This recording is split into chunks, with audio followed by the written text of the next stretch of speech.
Hello दोस्तों, आप सभी का बहुत बहुत स्वागत है इस लॉजिक बिल्डिंग के सीरीज में। तो आज हम लोग देख रहे हैं लॉजिक बिल्डिंग का डे 39। तो चलिए हम लोग देखते हैं कि आज का क्या प्रॉब्लम होने वाला है। तो आज का प्रॉब्लम जो है वो फिर से पैटर्न का प्रॉब्लम है। आज हम लोग को एक नए तरीके का पैटर्न को प्रिंट करने का लॉजिक को क्रिएट करना है। तो चलिए हम लोग समझते हैं कि इसका लॉजिक को क्रिएट कैसे करें। जैसे कि यहाँ पे हम लोग देख रहे हैं क्या कि हमारे पास कुछ स्टार्स है जिसको मिल करके एक त्रिभुज बन रहा है। Got it? क्या हो रहा है? एक त्रिभुज बन रहा है, यानी कि एक शेप बन रहा है। इसको प्रिंट कराने के लिए हमको क्या लॉजिक को बिल्ड करना पड़ेगा? तो उससे पहले सबसे पहले हम लोग क्या करते हैं कि इसका क्या करते हैं कि इसको ब्लॉक बना देते हैं। इसका कि जितना है सबको ब्लॉक में डिवाइड कर दो और बोलो कि रॉ कितना है और कितना कॉलम है। तो चलिए हम लोग इसको डिवाइड कर लिए और इसका रॉ एंड कॉलम को जान लिए। जैसे कि इसके अंदर जितना भी रॉ है वो सारे के सारे ऊपर में लिखा हुआ यानी कि 9 है। तो इस रॉ को हम लोग बोल सकते हैं जेड। जेड जो वेरिएबल होगा वो रॉ को प्रिंट करने का काम करेगा। एक वेरिएबल लेंगे एक्स। एक्स जो है ये बताएगा ये वाले कॉलम में इतना रो है उसको प्रिंट करे। Got it? तो हम लोग क्या किए, सबको एक एक बॉक्स में डिवाइड कर दिया और सबको एक एक पोजीशन दे दिए। जैसे कि बोले क्या कि कॉलम नंबर 1 में रॉ कितना है, 9 तक रॉ है। कॉलम नंबर 2 में कितना रॉ है, 2 से स्टार्ट है 8 तक खत्म है। ये सारे क्या हो गए, हम लोग इसको डिवाइड कर दिए, कुछ नंबरिंग कर दिए। तो इसके लिए हम लोग को करना क्या पड़ता है, जब ये काम हम लोग कर लेते हैं तो इसके बाद हम लोग ये देखते हैं कि हमको प्रिंट कहाँ कहाँ पे करना है। जैसे कि हम बोले कि हमारे पास एक वेरिएबल है एक्स और बोले एक्स का वैल्यू 1 है, 2 है, 3 है और 4 है और 5 है। तो कब कब क्या प्रिंट करना है? कौन से? जेड के वैल्यू पे। एक्स का वैल्यू 1 है तो जेड का वैल्यू पे क्या प्रिंट होगा? 1 2 9। चलिए ठीक है। अब जब एक्स का वैल्यू 2 है तो क्या प्रिंट हो रहा? 2 से स्टार्ट हो रहा और कहाँ तक जा रहा?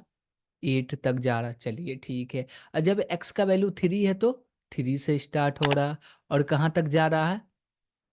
तो ये जा रहा 7 तक। ये भी हम लोग ले लिए। उसके बाद क्या बोल रहा, जब एक्स का वैल्यू 4 है तो 4 से स्टार्ट हो रहा जा रहा कहाँ तक? 6 तक। एक्स का वैल्यू 5 है तो 5 से स्टार्ट हुआ और जा रहा 5 तक। Got it? तो यहाँ पे हम लोग देंगे 5, जो कि हम लोग लिख दिए 4। ये गलत है। तो यहाँ पे हम लोग क्या दे दिए? 5 और 5 तक जा रहा। ये क्या बन गया, ये बता रहा है कि 1 से 9 तक प्रिंट करना है, 2 से 8 तक प्रिंट करना है, 3 से 7 तक, 4 से 6 तक, 5 से 5 तक। Got it? ये कब कब? अब बोलेंगे कॉलम नंबर 3 है तो उसमें प्रिंट कीजिए आप रॉ 3 से लेके 7 तक। Got it? ये हमारा क्या बन गया, एक कंडीशन बन गया, यानी कि कहाँ कहाँ पे प्रिंट करना उसके लिए। अब इसको एक्चुअल कंडीशन में कन्वर्ट करना, क्या करना है, इसको एक एक्चुअल कंडीशन में कन्वर्ट करना है। इसके लिए इसको हम लोग ले चलते हैं नेक्स्ट स्लाइड पे और देखते हैं कि इसका एक्चुअल कंडीशन क्या होने वाला है। Got it? तो इसमें क्या कंडीशन लग सकता है? दो कंडीशन लग सकता है। क्यों? क्योंकि मेरा जो जेड है वो कहाँ से स्टार्ट होगा? 1 से स्टार्ट होगा और कहाँ तक जाएगा? जो भी एन का वैल्यू है उसमें 2 से मल्टीप्लाई कीजिए, -1 कीजिए, वहां तक जाएगा, यानी कि एन मल्टीप्लाई 2 तक जाएगा। Got it? यहाँ तक जाने वाला है। लेकिन हम लोग इधर से भी काट रहे हैं, इधर से भी काट रहे हैं, तो हम लोग को दो कंडीशन बनेगा। तो हम लोग बोलेंगे कि इसको जो प्रिंट कर रहे हैं 1 से 9 तक, 2 से 8 तक, यहाँ से यहाँ तक, यहाँ से यहाँ तक, तो हम लोग इसमें कंडीशन क्या बना रहे हैं? हम लोग बोल रहे हैं क्या, ये जो मेरा z है, क्या है? z है, ये बड़ा होना चाहिए। किससे बड़ा होना चाहिए? इसको बोले कि 1 से बड़ा होना चाहिए, पहला वाला बोले। Got it? यानी कि हम लोग बोल रहे हैं जब x का वैल्यू 1 है, क्या? जब x का वैल्यू 1 है तब ऐसा होता। हम लोग यहाँ पे लिख लेते हैं x 1। Got it? एक्स का वैल्यू 1 है तो 1 से बड़ा होना चाहिए और लगाएंगे इसमें एंड ऑपरेटर। कहाँ तक जाना चाहिए? एक से तो बड़ा है, सही बात है, लेकिन कहाँ तक सीमा है? तो हम बोलेंगे ये जो मेरा z है ये लेस देन इक्वल टू होना चाहिए 9 तक। चलिए ठीक है। अब बोले x का वैल्यू 2 है तो z स्टार्ट कहाँ से होगा? तो यानी कि हम लोग बोल रहे हैं z बड़ा होना चाहिए 2 से, 2 के बराबर या 2 से बड़ा हो। और बोले एंड और इसमें बोल रहे हैं कि ये जो मेरा z है लेस देन इक्वल टू 8 तक होना चाहिए। कहाँ तक? 8 तक। अब इसी के लिए 3 का हम लोग लिखे तो बोले z less than equal to 3, और एंड लगा दिया और बोले क्या कि ये जो मेरा z है ये लेस देन इक्वल टू 7 तक होना चाहिए। अब 4 के लिए भी लिख लेंगे हम लोग। तो z कहाँ से स्टार्ट होने वाला है? 4 से स्टार्ट होने वाला है, तो हम लोग 4 ले लिए और ऑपरेटर लगा दिए, लॉजिकल एंड ऑपरेटर। और यहाँ पे बोल रहे हैं हमारा जो z है वो कहाँ तक चलना चाहिए? 6 तक चलना चाहिए, उसके बराबर या उससे छोटा तक। चलिए ठीक है। उसके बाद हम लोग क्या बोल रहे हैं कि यहाँ पे हम लोग 5 लिए, बोले z जो है ये बड़ा होना चाहिए। किससे बड़ा होना चाहिए? 5 से। और कितना बड़ा होना चाहिए? तो हम लोग बोले ये जो z है इससे लेस देन या इक्वल टू 5 होना चाहिए, यानी कि 5 के बराबर या 5 से बड़ा होना चाहिए। तो ये मेरा पूरा कंडीशन बन गया, जिससे कि ये वाले जो मेरा पैटर्न है उसको हम लोग प्रिंट कर सकते हैं। लेकिन प्रॉब्लम ये आती है कि इतना बड़ा प्रॉब्लम यानी कि लॉजिक को हम लोग लिख नहीं सकते। तो इसके लिए पूरे लॉजिक को हम लोग को जनरलाइज करना पड़ेगा और एक लॉजिक बनाना पड़ेगा, जिसके कारण कि हम लोग कहीं पे लिखे और उसके मदद से मेरा पूरा काम हो जाए। Got it? क्यों? क्योंकि ये 5 साइज के लिए अब 10 साइज के लिए आ जाएगा तो और लॉजिक बनाने पड़ जाएंगे, तो वो गलत तरीका होगा। तो इसलिए हम लोग क्या करेंगे, इसका पूरे का एक लॉजिक क्रिएट करेंगे। तो चलिए इसको लेके चलते हैं और इसका एक लॉजिक को क्रिएट करते हैं। तो यहाँ से इसको कॉपी कर लिए और नेक्स्ट स्लाइड पे चलते हैं हम लोग। अब यहाँ पे जैसी आ गए, अब इसको एक कंडीशन में क्या करना है? कन्वर्ट करना है पूरे लॉजिक को, यानी कि मिनिमाइज करना है।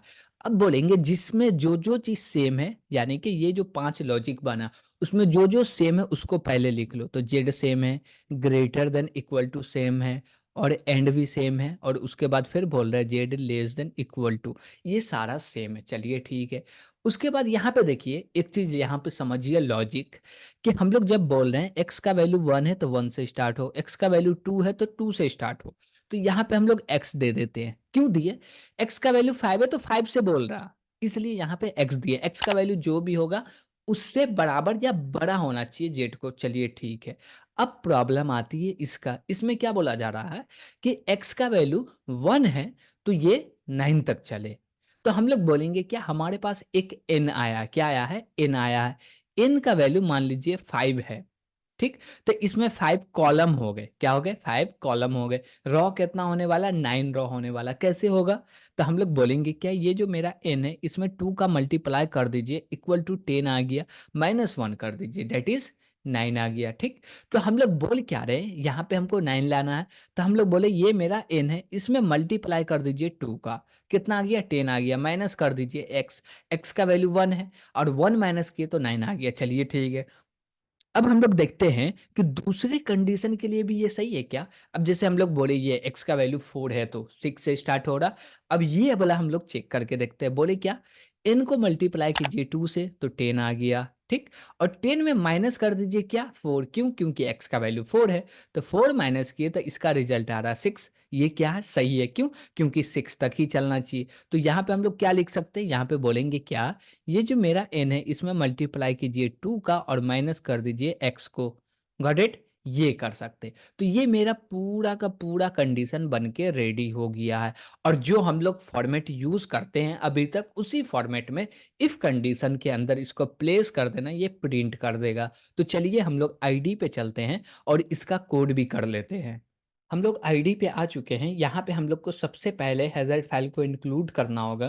तो हम लोग हेडर फाइल को इंक्लूड कर लेते हैं। इसके बाद एक फंक्शन बनाना, तो हम लोग बोलते हैं इंट मेन। एक मेन फंक्शन बनाए जिसका रिटर्न टाइप इंट दे दिए। चलिए ठीक है। इसके बाद हम लोग क्या कर रहे हैं, एक वेरिएबल ले रहे हैं एन, ओके। और बोल रहे हैं कि इन वेरिएबल में हमको डेटा चाहिए। क्यों चाहिए? क्योंकि यूजर जानेगा कि कितना साइज का इसको प्रिंट करना है, यानी कि कितना बड़ा प्रिंट होना चाहिए। उसके लिए हम लोग नंबर ले लेते हैं यूजर से, यानी कि कितना कॉलम होने वाला है। Got it? यूजर जो भी नंबर देगा उससे डिफाइन होगा कि इसमें टोटल कॉलम्स कितने हैं। तो हम लोग बोले %d, comma, address of n, okay.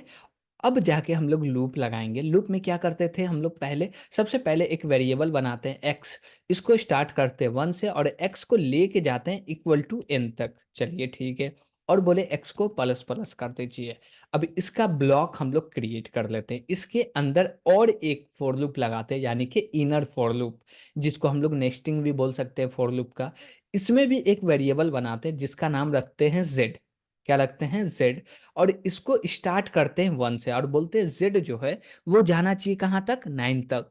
तो हमारे पास कॉलम 5 है, तो रॉ कितना होने वाले? 9 होने वाले। तो बोलेंगे ये जो मेरा एन है दैट इज कॉलम, कॉलम को हम लोग जब 2 से मल्टीप्लाई कर दे तो इसका वैल्यू क्या आ गया? 10 आ गया।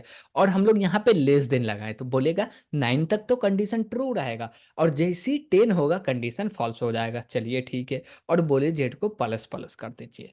अब जैसे ही बोले कि ये लूप चल रहा तो इसके ब्लॉक में एक इफ लगाए। इफ में बोल रहे हैं क्या कि ये जो मेरा जेड है ये बड़ा होना चाहिए। किससे होना चाहिए? एक्स से। एक्स का वैल्यू 1 है तो उसके बराबर या उससे बड़ा होना चाहिए। है तो कंडीशन ट्रू है। चलिए ठीक है, उसके बाद बोले एन एंड ऑपरेटर लगा लिए, लॉजिकल एंड ऑपरेटर। अब बोल रहे जेड जो है ये लेस देन इक्वल टू होना चाहिए। किसके? तो पैरेंथेसिस लगाओ, एन मल्टीप्लाई 2 किए और माइनस कर दीजिए एक्स का, जो कि हम लोग अभी अभी कंडीशन को बिल्ड करके आ चुके हैं, इसका लॉजिक बना चुके हैं। अब इसको बोलिए क्या कि ये प्रिंट कर दे। तो प्रिंट करने के लिए हम लोग को लिखना है क्या? Star only. क्यों? क्योंकि हम लोग स्टार पैटर्न प्रिंट कर रहे हैं और इसमें स्पेस एक भी नहीं दिए हैं, तो इसमें हम लोग ओनली एक ही स्पेस देंगे। Got it? तो एल्स में हम लोग ओनली एक स्पेस दे दिए। चलिए ठीक है, अब बोलते हैं क्या कि इस लूप से बाहर निकलिए, इनर लूप से आउटर लूप के अंदर, यानी कि आउटर लूप के ब्लॉक में हमको एक प्रिंटफ स्टेटमेंट लिखना है जो कि लाइन चेंज करने का काम करने वाला। तो बैकस्लैश एन लगा दिए। चलिए ठीक है, इसके बाद बोलेंगे कि ये मेरा प्रोग्राम बन के कंप्लीट हो गया, तो लास्ट में रिटर्न 0 कर दीजिए। Got it? तो ये बन के रेडी हो गया। अब हम लोग चाहते हैं क्या कि इसको रन एंड बिल्ड करें, तो हम लोग क्या करते हैं? पहले बिल्ड करेंगे फिर जाके रन करेंगे। तो साथ में ही हम लोग दोनों चीज कर लिए। अब ये पूछ रहा है क्या? इंटर अ नंबर, यानी कि ये बोल रहा कि भैया कोई भी नंबर दो हम प्रिंट कर देंगे। अब जैसे हमने दिया क्या कि 7 दिया, ये प्रिंट करके दे देगा। देखिए कि ये पूरे शेप में प्रिंट करके दे दिया जैसा हमको चाहिए था वैसा। आपको चाहिए बीच में स्पेस, तो स्टार के साथ एक एक्स्ट्रा स्पेस भी ले सकते हैं। जैसे कि हम लोग इसमें स्पेस लेना चाहे तो यहाँ पे एक स्पेस ले लिए, तो नीचे एल्स में भी हमको स्पेस बढ़ाना होगा। अब इसको हम लोग क्या करते हैं? बिल्ड और रन कर लेते हैं फिर से, और n का वैल्यू जो है हम लोग दे देते हैं 5। Got it? तो ये देखिए थोड़ा सा हट हट के प्रिंट हो गया। Got it? तो ऐसे करके आपको जो भी इसमें थोड़ा बहुत चेंजेस करना वो आप कर सकते हैं। आज के लिए इतना ही। Thank you.